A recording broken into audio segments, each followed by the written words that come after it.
Assalamualaikum warahmatullahi wabarakatuh. Teman-temanku semuanya yang berbahagia, pada kesempatan kali ini saya akan bercerita tentang kisah Nabi Muhammad SAW, yaitu sebagai pembawa rahmat bagi alam semesta. Dikala umat manusia dalam kegelapan dan kehilangan pegangan hidupnya, lahirlah ke dunia dari keluarga yang sederhana. Di kota Mekah, seorang bayi yang kelak membawa perubahan besar bagi sejarah peradaban dunia. Bayi itu adalah yatim. Bapaknya yang bernama Abdullah meninggal kurang lebih 7 bulan sebelum beliau lahir. Kehadiran bayi itu disambut oleh kakaknya Abdul Muthalib dengan penuh kasih sayang, dan kemudian bayi itu dibawanya ke kaki Ka'bah. Di tempat suci inilah bayi itu diberi nama Muhammad, suatu nama yang belum pernah ada sebelumnya.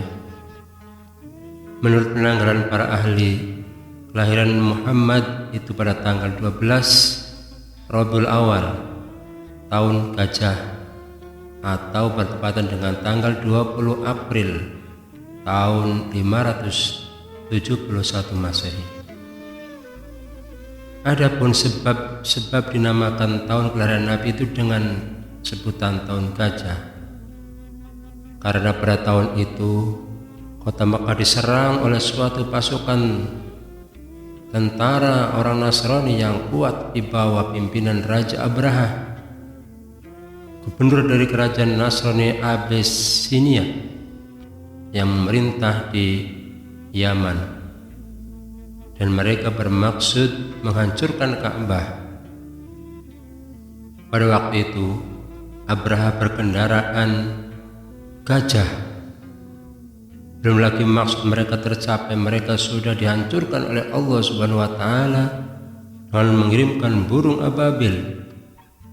Oleh karena pasukan itu mempergunakan gajah, maka orang Arab menamakan bala tentara itu adalah pasukan bergajah.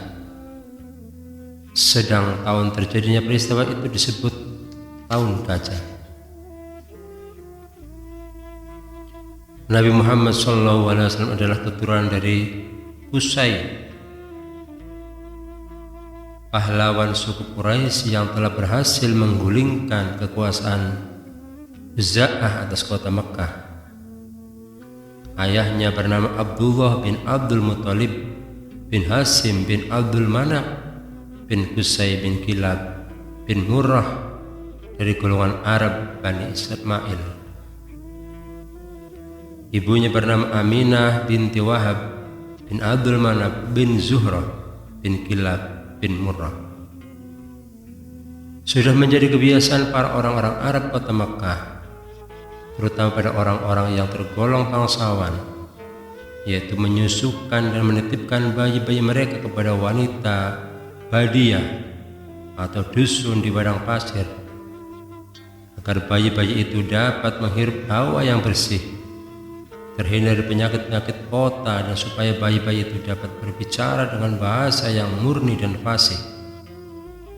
Demikianlah halnya Nabi Muhammad SAW. Beliau diserahkan oleh ibunya kepada seorang perempuan yang baik hati, yaitu Halimah Sa'diyah dari Bani Sa'ad, kabilah Hawazin. Tempatnya tidak jauh dari kota Mekah.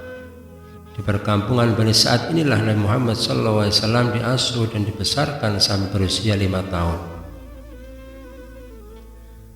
Sesudah berusia 5 tahun, Muhammad SAW diantarkannya ke Mekah, kembali kepada ibunya Siti Aminah. Setahun kemudian, yaitu sudah ia berusia kira-kira 6 tahun, beliau dibawa oleh ibunya ke Madinah bersama-sama dengan Ummu Aiman, sahaya peninggalan ayahnya. Maksud membawa Nabi ke Madinah pertama untuk memperkenalkan ia kepada keluarga neneknya Bani Najjar, dan kedua untuk menziarahi makam ayahnya. Mereka pun tinggal di situ kira-kira 1 bulan, kemudian pulang kembali ke Mekah.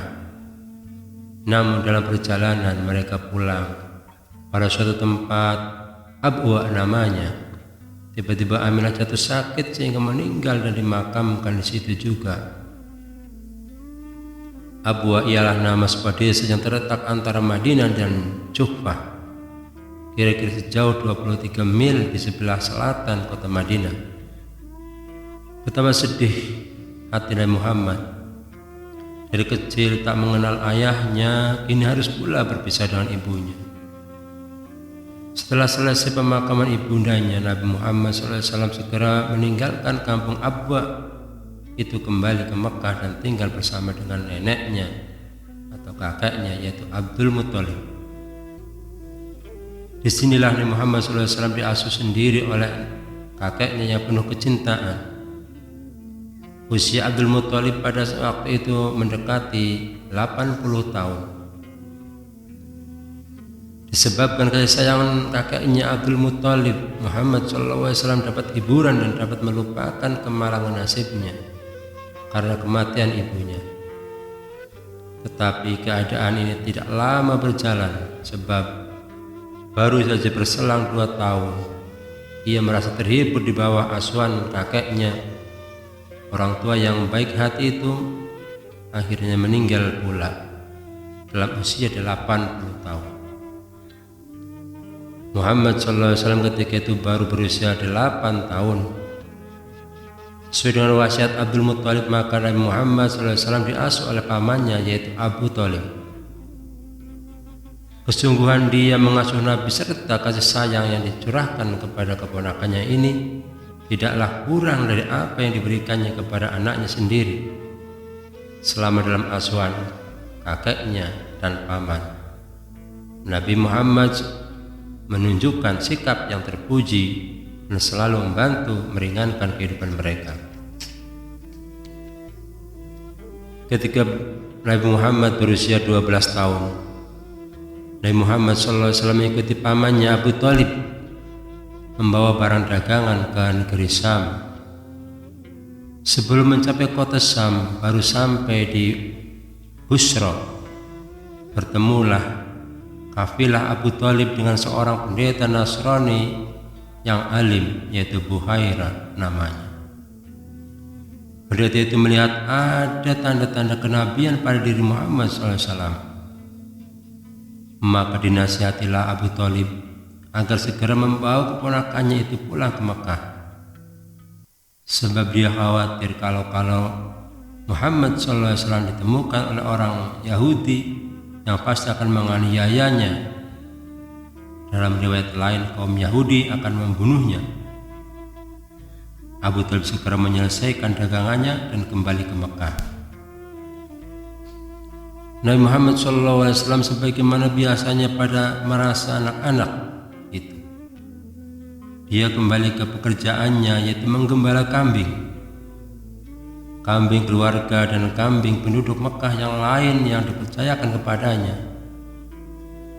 Pekerjaan menggembala kambing ini membuahkan didikan yang amat baik pada diri Nabi Muhammad, karena pekerjaan ini memerlukan keuletan, kesabaran dan ketenangan serta keterampilan dalam tindakan. Di waktu Nabi Muhammad SAW berumur kurang lebih 15 tahun, terjadilah peristiwa yang bersejarah bagi penduduk Mekah, yaitu kejadian peperangan antara suku Quraisy dan Kinanah di satu pihak dengan suku Qais Ailan di lain pihak. Nabi Muhammad SAW ikut aktif dalam peperangan ini, memberikan bantuan kepada paman-pamannya dan menyediakan keperluan peperangan. Peperangan ini terjadi di daerah suci pada bulan-bulan suci pula, yaitu pada bulan Dzulqa'dah. Menurut pandangan bangsa Arab, peristiwa itu adalah pelanggaran terhadap kesucian, karena melanggar kesucian bulan Dzulqa'dah sebenarnya dilarang berkelahi, berperang, menumpahkan darah. Oleh karena demikian, perang tersebut dinamakan Harbul Fijar atau perang Fijar, yang artinya perang yang memecahkan kesucian.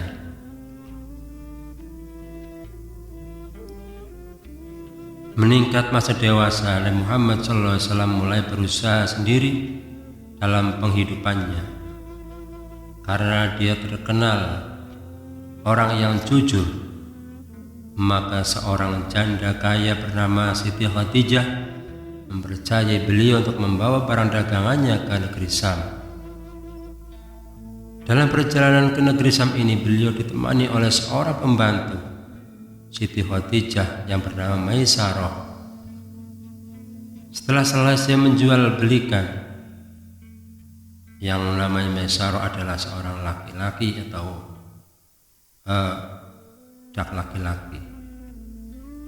Setelah selesai menjual belikan barang dagangan di Syam, dengan memperoleh laba yang tidak sedikit, mereka pun kembali ke Mekah.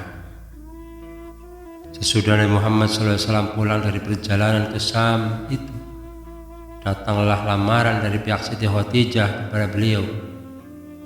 Lalu beliau menyampaikan hal itu kepada pamannya. Setelah tercapai kata sepakat, pernikahan pun dilangsungkan. Pada waktu itu umur Nabi kurang lebih 25 tahun, sedang Siti Khadijah kurang lebih 40 tahun. Nama Nabi Muhammad SAW tambah populer di kalangan penduduk Mekah. Sesudah beliau mendamaikan pemuka-pemuka Quraisy dalam sengketa mereka, memperbaharui bentuk Ka'bah pada permulaannya, mereka nampak bersatu dan bergotong royong mengerjakan pembaharuan Ka'bah itu. Tetapi ketika sampai kepada peletakan batu hitam atau Hajar Aswad ke tempat asalnya, terjadilah perselisihan sengit antara pemuka-pemuka Quraisy. Mereka saling masing-masing merasa berhak untuk mengembalikan batu suci itu ke tempat asalnya semula. Akhirnya disepakati yang akan menjadi hakim adalah orang-orang pertama yang datang, dan pada saat yang kritis ini datanglah Muhammad SAW yang disambut dan segera disetujui mereka. Maka dimintanyalah sehelai kain, lalu dihamparkannya, dan Hajar Aswad diletakkannya di tengah-tengah kain itu. Kemudian disuruhinya tiap-tiap pemuka golongan Quraisy bersama-sama mengangkat tepi kain ke tempat asal Hajar Aswad itu. Ketika sampai ke tempatnya, maka batu suci itu diletakkan dengan tangannya sendiri ke tempatnya. Dengan demikian selesailah persengketaan itu dengan membawa kepuasan pada masing-masing golongan. Pada waktu kejadian ini, usia Muhammad sudah 35 tahun dan dikenal dengan nama Al-Amin, yang artinya dapat dipercaya.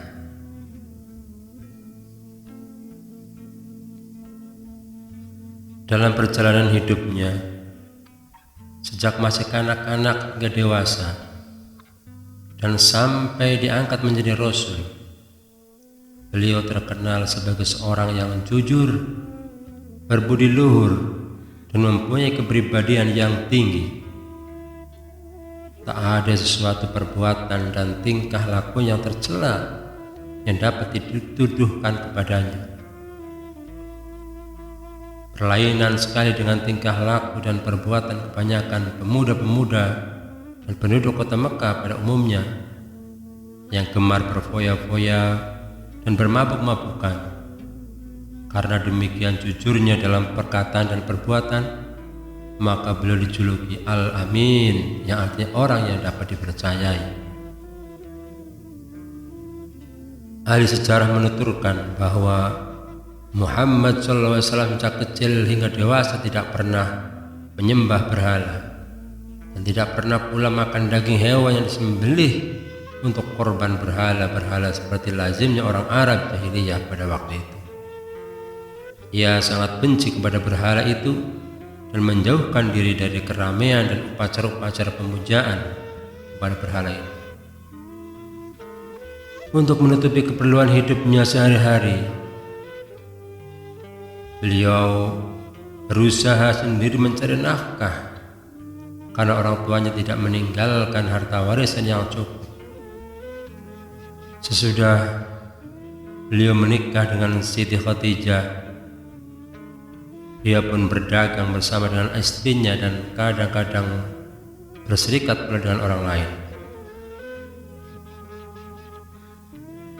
Sebagai seorang manusia yang bakal menjadi pembimbing umat manusia, Muhammad SAW memiliki bakat-bakat dan kemampuan jiwa besar, kecerdasan pikiran, ketajaman otaknya, kehalusan perasaannya, kekuatan ingatannya, kecepatan tanggapannya, kekerasan kemauannya, segala pengalaman hidupnya mendapat pengolahan yang sempurna dalam jiwanya.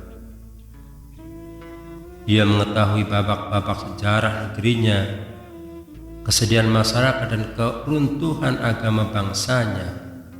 Pemandangan itu tidak dapat hilang dari pikirannya. Ia mulai menyiapkan dirinya atau bertahan untuk mendapat pemusatan jiwa yang lebih sempurna. Untuk bertahanut, ini dipilihnya tempat di sebuah gua kecil yang bernama Hiro, yang terdapat pada sebuah bukit yang bernama Jabal Nur atau Bukit Cahaya, yang terletak kira-kira 2 atau 3 mil sebelah utara kota Mekah.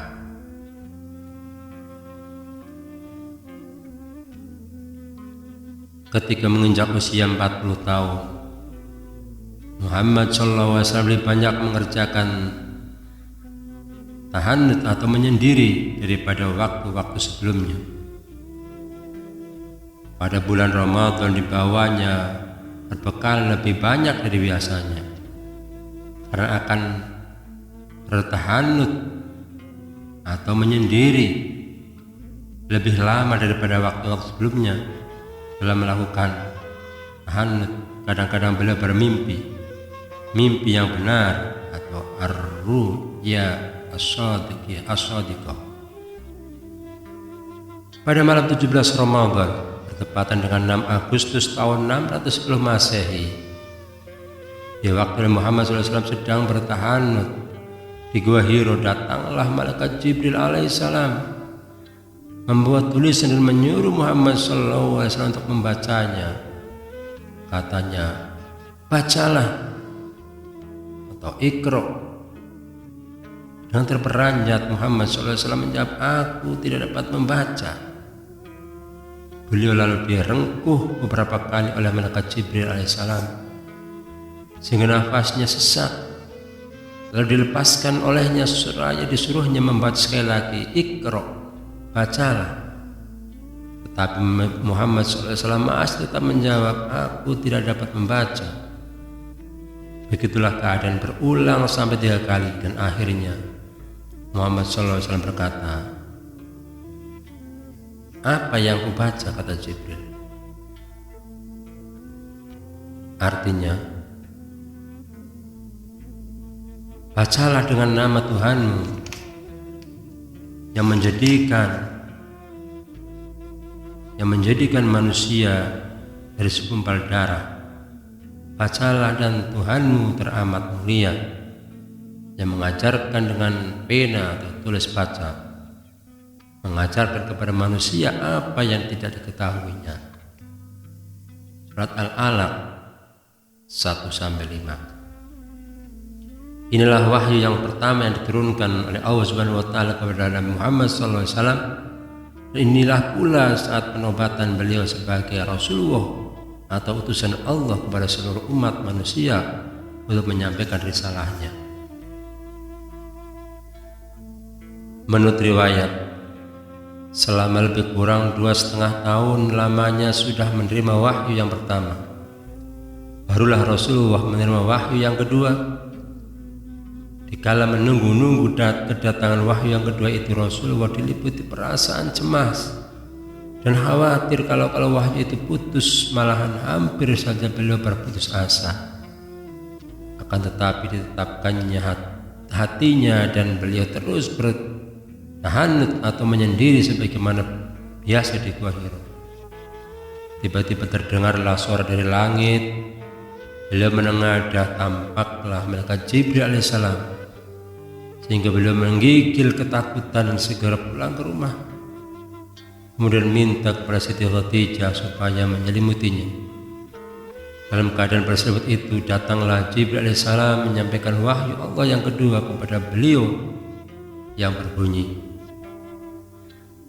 "Hai orang yang berselimut, bangun dan berilah peringatan. Besarkanlah nama Tuhanmu, bersihkanlah pakaianmu, jauhilah perbuatan maksiat. Janganlah kamu memberi karena hendak memperoleh yang lebih banyak, dan hendaklah kamu bersabar untuk memenuhi perintah Tuhan." Surat Al-Mudaththir ayat 1-7.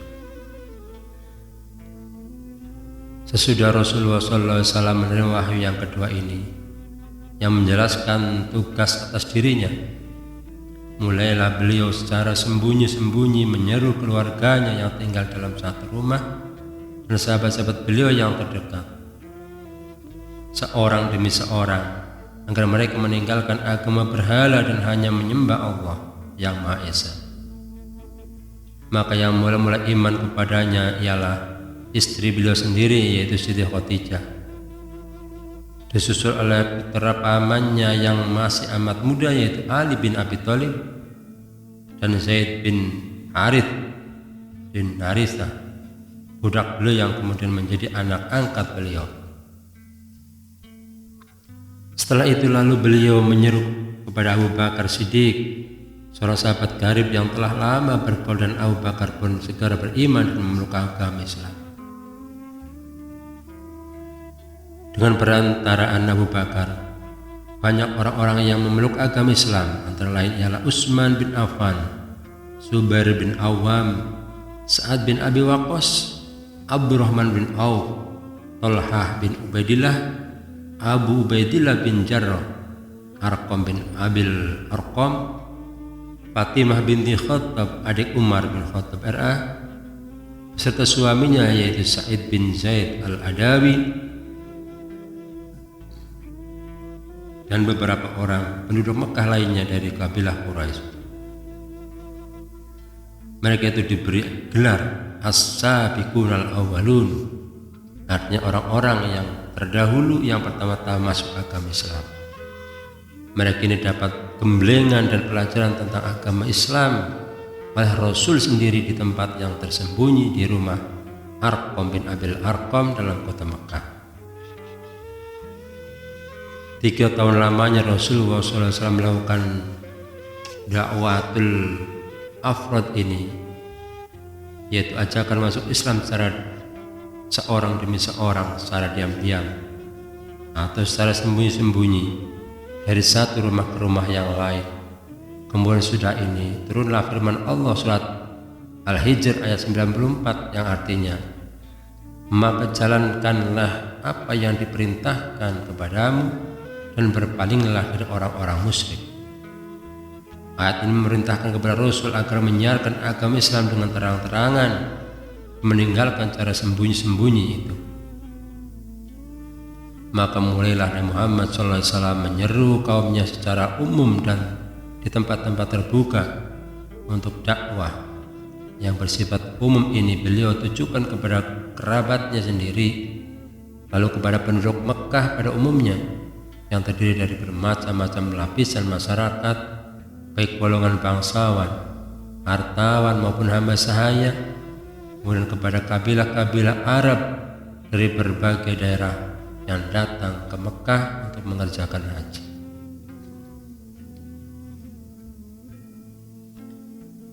Di saat-saat menghadapi ujian yang sangat berat dan tingkat perjuangan sudah pada puncaknya ini, gangguan dan hinaan, aniaya serta siksaan yang dialami beliau dengan pengikut-pengikut beliau semakin hebat.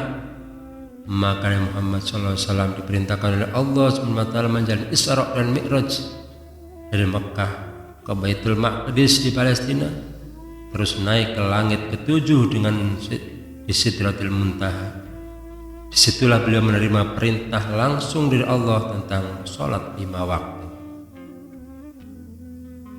Hikmah Allah memerintahkan Isra Mi'raj kepada Muhammad dalam perjalanan satu malam itu adalah untuk lebih menambah kekuatan iman dan keyakinan beliau sebagai Rasul yang diutus Allah ke tengah-tengah umat manusia untuk membawa risalahnya. Dengan demikian akan bertambah kekuatan batin sewaktu menerima cobaan dan musibah serta siksaan yang bagaimanapun juga besarnya dalam memperjuangkan cita-cita luhur, mengajak seluruh umat manusia kepada agama Islam. Peristiwa Isra dan Mi'raj ini terjadi pada tanggal 27 Rajab tahun ke-11 sesudah beliau diangkat menjadi Rasul. Kejadian Isra Mi'raj ini di samping memberikan kekuatan batin kepada Muhammad SAW dalam perjuangan menegakkan agama Allah, juga menjadi ujian bagi kaum muslimin sendiri. Apakah mereka beriman dan percaya kepada kejadian yang mentakjubkan di luar akal manusia itu, yaitu perjalanan yang beratus-ratus mil serta menembus 7 lapis langit dan hanya ditempuh dalam 1 malam saja. Pada waktu musim haji tiba, datanglah ke Mekah kabilah-kabilah Arab dari segala penjuru tanah Arab. Di antara mereka itu jemaah Khazraj dari Yathrib. Sebagaimana biasanya setiap musim haji, Nabi Muhammad menyampaikan seruan Islam kepada kabilah-kabilah yang sedang melakukan haji. Kali ini beliau menjumpai orang-orang Khazraj. Mereka sudah mempunyai pengertian tentang agama ketuhanan dan kerap kali mendengar dari orang Yahudi di negeri mereka tentang akan lahirnya seorang nabi pada waktu yang dekat.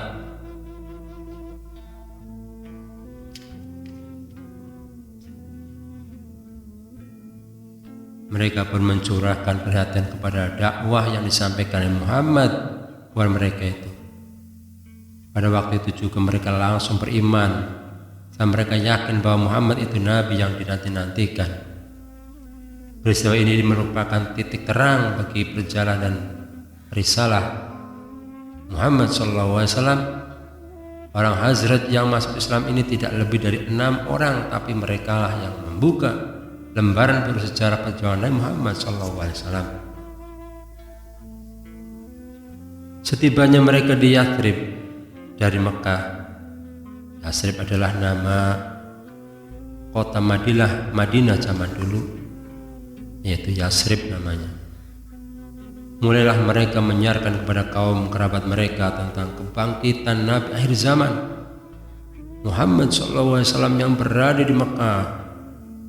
Berkat kegiatan mereka, hampir setiap rumah di Madinah atau Yathrib sudah mendengar dan membicarakan tentang Nabi Muhammad SAW. Pada tahun ke-12 sesudah kenabian, datanglah ke Mekah di musim haji 12 orang laki-laki dan seorang wanita penduduk Yathrib. Mereka menemui Rasulullah secara rahasia di Aqobah.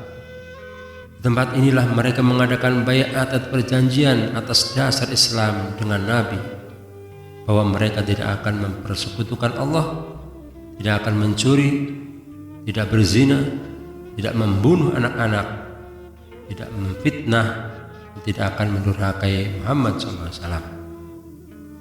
Perjanjian ini dalam sejarah dinamakan Bai'atul Aqobah, Bai'atul Aqobatil Ula, atau perjanjian Aqobah yang pertama, karena dilangsungkan di Aqobah untuk pertama kalinya. Dinamakan pula Bai'atul Nisa, perjanjian wanita, karena dalam bait itu ikut seorang wanita bernama Afra binti Abid bin Sa'labah.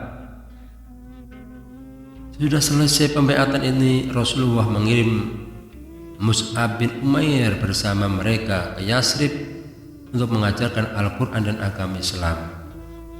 Maka agama Islam pun tersebar di setiap rumah dan keluarga penduduk Yathrib, kecuali beberapa keluarga kecil orang Aus. Pada tahun ke-13 dari kenabian, berangkatlah serombongan kaum muslimin dari Yathrib ke Makkah untuk mengerjakan haji.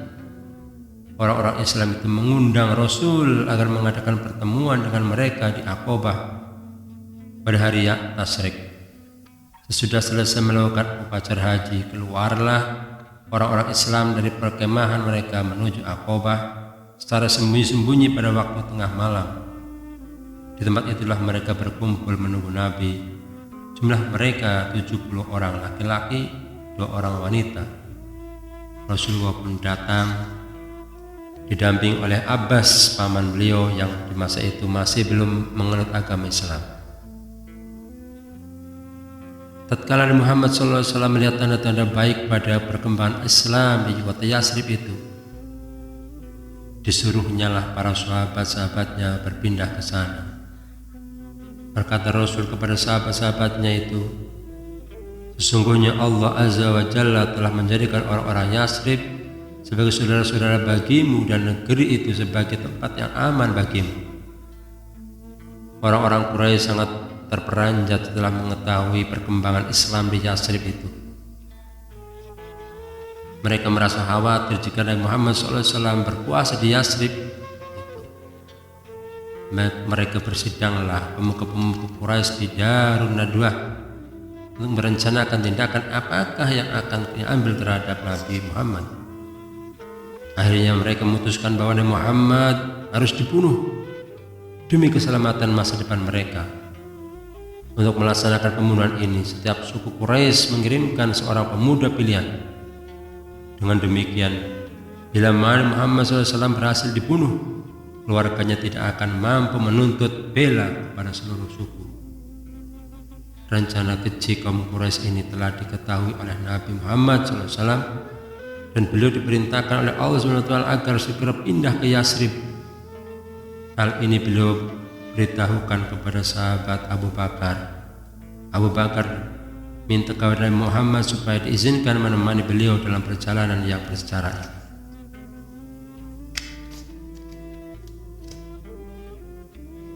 Nabi pun setuju, lalu Abu Bakar menyediakan persiapan untuk perjalanan ini.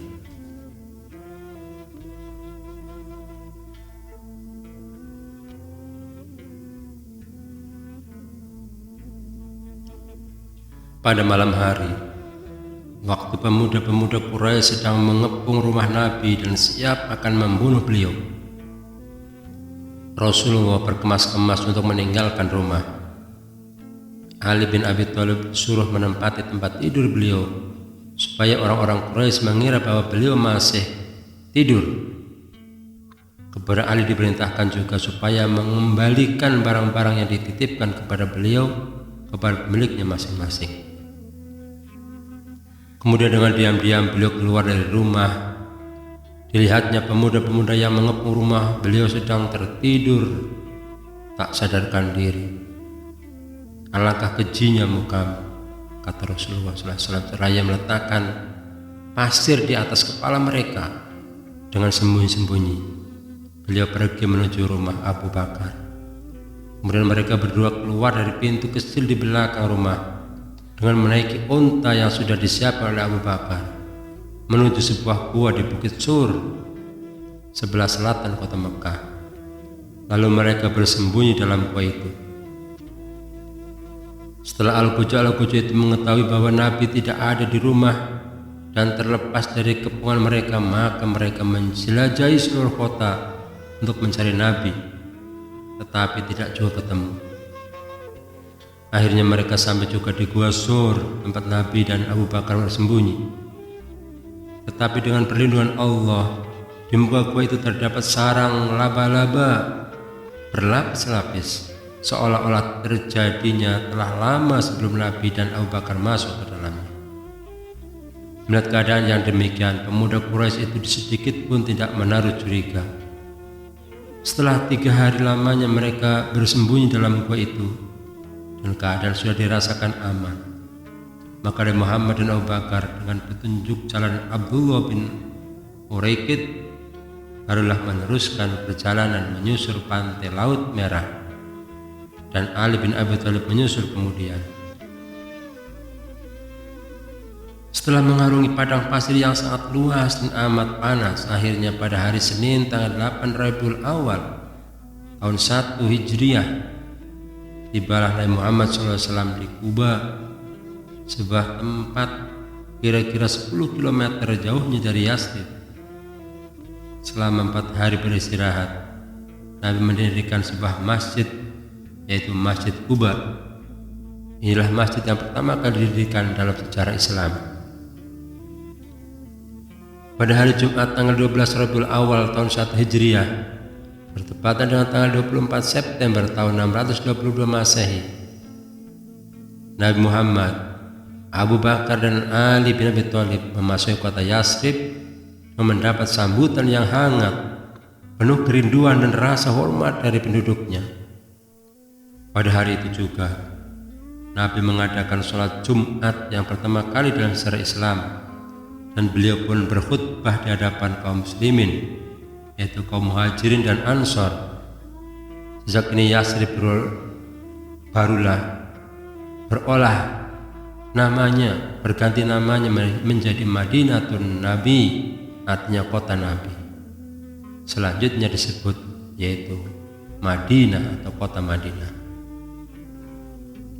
Setelah menetap di Madinah, barulah Nabi memulai rencana mengatur siasat dan membentuk masyarakat Islam yang bebas dari ancaman dan tekanan, mempertalikan hubungan kekeluargaan antara Ansar dan Muhajirin, mengadakan perjanjian saling membantu antara kaum muslimin dengan orang-orang yang bukan Islam, dan menyusun siasat, ekonomi, sosial, serta dasar-dasar daulah Islamiyah.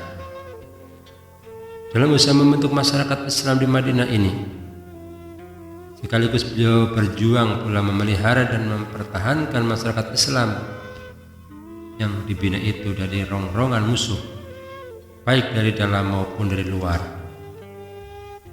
Dengan demikian, gerak perjuangan Nabi di Madinah ini bersifat dua segi. Pertama, membina masyarakat Islam. Kedua, memelihara dan mempertahankan masyarakat Islam. Itu terbukti. Kemudian dari Madinah inilah Islam peroleh kemenangan di seluruh Jazirah Arab. Ketika para utusan kabilah-kabilah Arab datang menghadap Nabi untuk menjadi pemeluk agama Islam, kemudian disusul dengan turunnya surat An-Nasr yang menggambarkan kedatangan utusan-utusan itu, serta menyuruh Nabi memohonkan ampun untuk mereka, maka terasalah oleh beliau bahwa tugasnya hampir selesai, karena merasa bahwa pekerjaan telah hampir. Pada akhirnya beliau berniat untuk melakukan haji wada atau haji penghabisan di Mekah. Pada tanggal 2 Dzulqa'dah tahun ke-10 Hijriah, Rasulullah meninggalkan Madinah menuju Mekah dengan kaum muslimin yang ikut mengerjakan haji kira-kira 100.000 orang. Sebelum menyelesaikan upacara haji, Rasulullah SAW mengucapkan sebuah pidato amanat yang bernilai di hadapan kaum muslimin di Bukit Arafah pada tanggal 8 Dzulhijjah 10 Hijriah. Bersamaan bertepatan dengan 7 Maret 632 Masehi. Setelah selesai mengerjakan ibadah haji, Nabi pun kembali ke Madinah. Kira-kira 3 bulan sesudah mengerjakan haji wada itu, Nabi menderita demam beberapa hari sehingga tak dapat mengimami sholat jamaah. Maka disuruhnyalah Abu Bakar menggantikan beliau menjadi imam. Pada tanggal 12 Rabiul Awal tahun 11 Hijriah, bertepatan dengan 9 Juni 632 Masehi, Nabi Muhammad SAW kembali ke hadirat Allah Subhanahu wa Ta'ala dalam usia 63 tahun. Inna lillahi wa inna ilaihi raji'un.